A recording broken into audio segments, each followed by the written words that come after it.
We think of ourselves simply as humans, but for most of the last 2 million years, we were not alone. The Earth was once home to many different kinds of humans. At least 9 separate human species have walked this planet. They shaped stone tools, tamed fire, hunted giant beasts, and buried their dead with care. And then, one by one, they vanished until only a single kind of human was left standing. Us. This is the story of the first humans. How they lived, what they ate, what an ordinary day looked like in their world, and the deep mystery of how they disappeared. The human family tree is far older and far more crowded than most people imagine. To understand the first humans, we have to walk backward through time. Around 2.3 million years ago, a species called Homo habilis appeared in Africa. Its name means handy man because it was among the very first to make stone tools. This was a turning point. For the first time, a creature was deliberately shaping the world to serve its needs. Then, around 1.9 million years ago, came Homo erectus, or upright man. This species was a giant leap forward, with a brain about 2/3 the size of ours, more advanced tools, and quite possibly the first control of fire. Homo erectus was also the first human species to walk out of Africa. We find its fossils in Georgia, in Indonesia, and in China.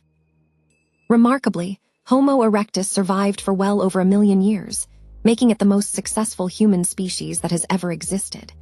Around 400,000 years ago, in the cold landscapes of Europe and Western Asia, the Neanderthals emerged.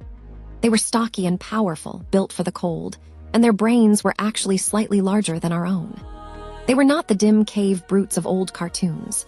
They made tools, created art, buried their dead, and cared for their sick and injured. And then, roughly 300,000 years ago, back in Africa, our own species appeared. Homo sapiens. For a long stretch of history, several of these human species lived at the very same time. We were just one branch on a crowded family tree.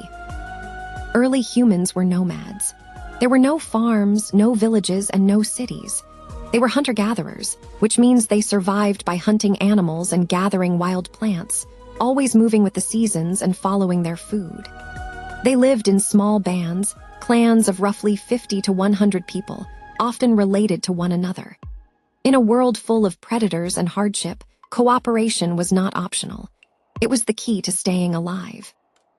Work was shared across the group, from hunting and foraging to making tools and caring for children.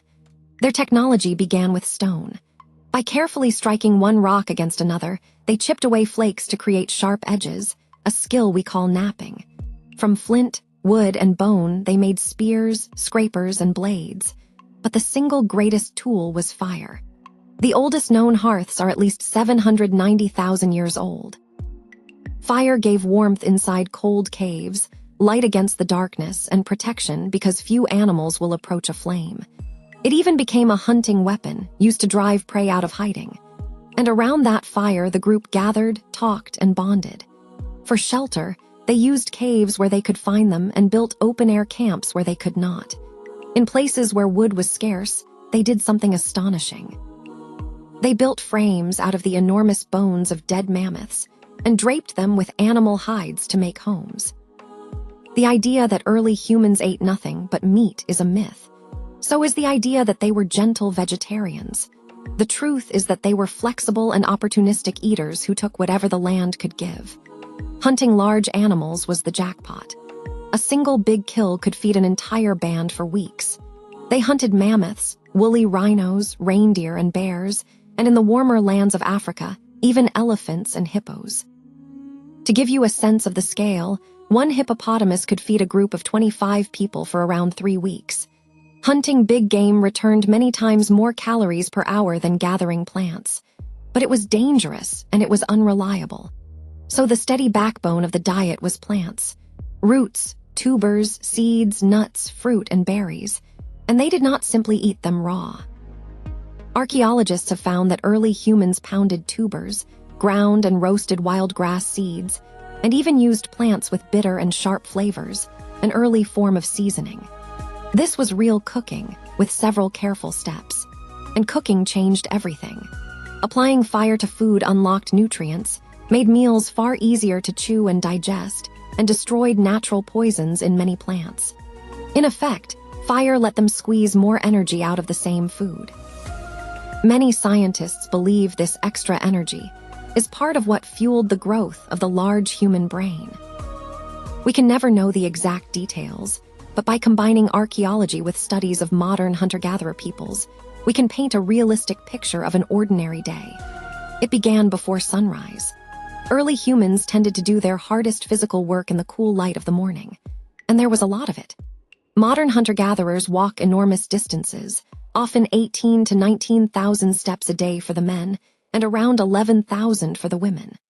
The band would split into tasks. Some would track and hunt animals, a job that could take many hours and often ended in failure. Others would forage for plants, collect firewood, and find water. Everything was carried back and shared. In the heat of midday, they would rest in the shade, repair their tools, and eat. Then, as the sun set, life gathered around the fire. Interestingly, they did not fall asleep at dusk.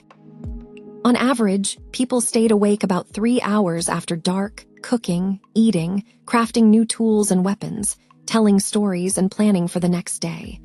And then they slept, but less than you might think.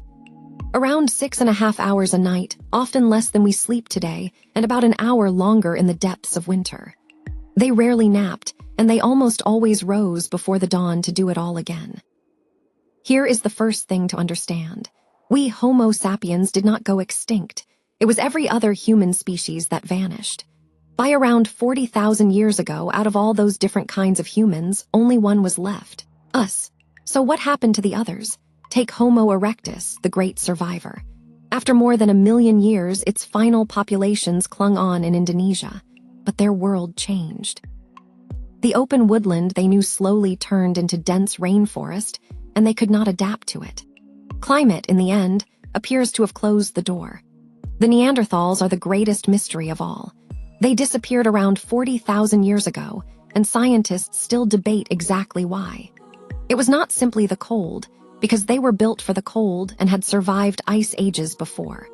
The leading view today is that it was a combination of forces: shifting climate, small and fragile populations, and direct competition with Homo sapiens for the same food and land. One key difference stands out. Homo sapiens built larger, more flexible, and far wider social networks, which helped them survive hard times that broke smaller groups. But there is a quieter, stranger ending too. The different human species did not only compete. They met, and they had children together. Wave after wave of Homo sapiens may have slowly absorbed the others, blending and diluting their bloodlines until their separate identities simply faded away. And that leads to the most beautiful twist of all. The other humans never fully disappeared. Their DNA lives on inside us. Most people whose roots lie outside Africa still carry around 2% Neanderthal DNA, and some populations carry up to 5% from a mysterious cousin called the Denisovans. The lost humans are, quite literally, still here. For nearly 2 million years, this planet belonged to many kinds of humans. They lit the first fires, hunted giants, buried the people they loved, and looked up at the very same stars we see tonight. One by one, they faded into history, leaving a single survivor to inherit the Earth and to remember them. We are not only descended from the first humans. In a very real sense, we are what they became.